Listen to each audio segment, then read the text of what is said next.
ഇന്നും ഇക്കാടെ ചോറും സാമ്പാറാണ്.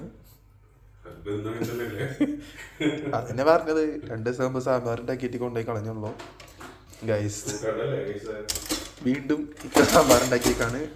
കൊണ്ടുപോയി കളയേണ്ടി വരുമോ അതോ കഴിക്കേണ്ടി വരുമോ എന്ന് നമുക്ക് ഇന്നറിയാം. കഴിക്കില്ലേ?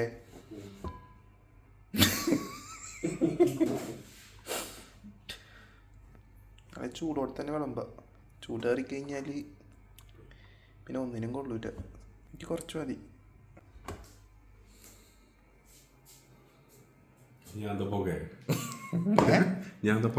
എന്നാ വിളമ്പിത്തരാം.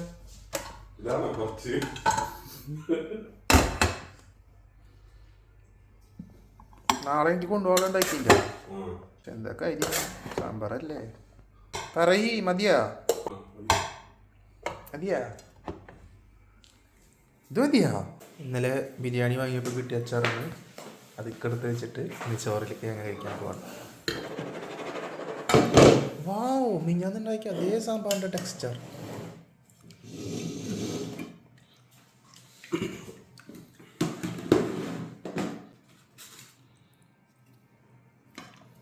എനിക്ക് വേണ്ട, മതി.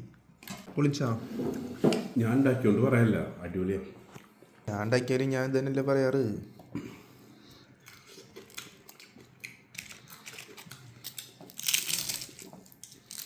സാമ്പാർ കൂടി മാറ്റി കഴിഞ്ഞ പ്രാവശ്യം ടേസ്റ്റ് ഇല്ലാത്തായിരുന്നു. ഇത് സാമ്പാർ കൂടി ഇട്ടിട്ടുണ്ടാവില്ല. ചാറ് വെച്ചേ ഇതില് മതി. സാമ്പാറും ചോറ്. പുറത്തു നല്ല മഴയല്ലേ? മഴ ഉണ്ടോ? ചെറിയ തണുപ്പുണ്ടല്ലോ. AC ഇടാവൂലേ?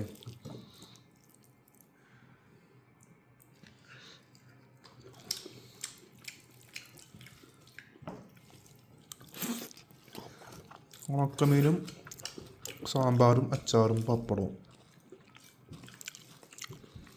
ഇതിനും വലിയ കോംബോ സ്വപ്നങ്ങളിൽ മാത്രം. കോംബോ അല്ലേ?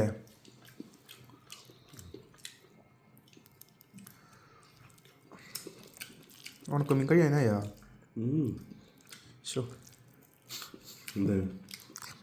അല്ല, ഇനി ഉണക്കമീൻ കഴിയണ വരെ ഉണക്കമീൻ ആയിരിക്കേ.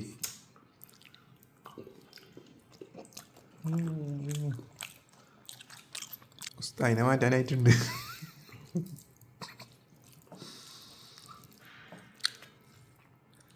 ഫുഡ് ഉണ്ടാക്കുന്ന ആൾക്കാർ ഉസ്താദ് തന്നെ പറയാ.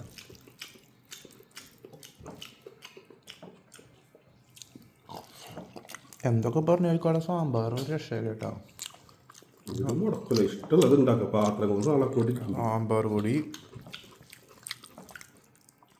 സാമ്പാർ പൊടി രക്ഷയില്ല.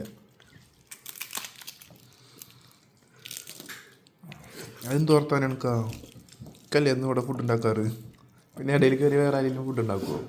ഒക്കെ എങ്ങനെ ഉണ്ടാക്കിയാലും അടിപൊളിയല്ലേ ഫുഡ്. ഷൈല വർക്കായിരുന്നില്ലേ? ഉണക്ക മന്ത്രം കൂടുതൽ ഫ്രഷായിപ്പോയി. സാമ്പാർ പൊടി കഴിഞ്ഞ്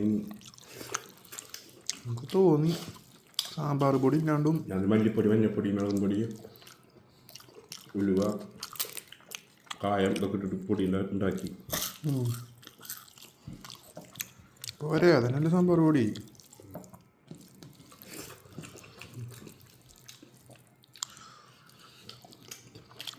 രക്ഷയില്ല.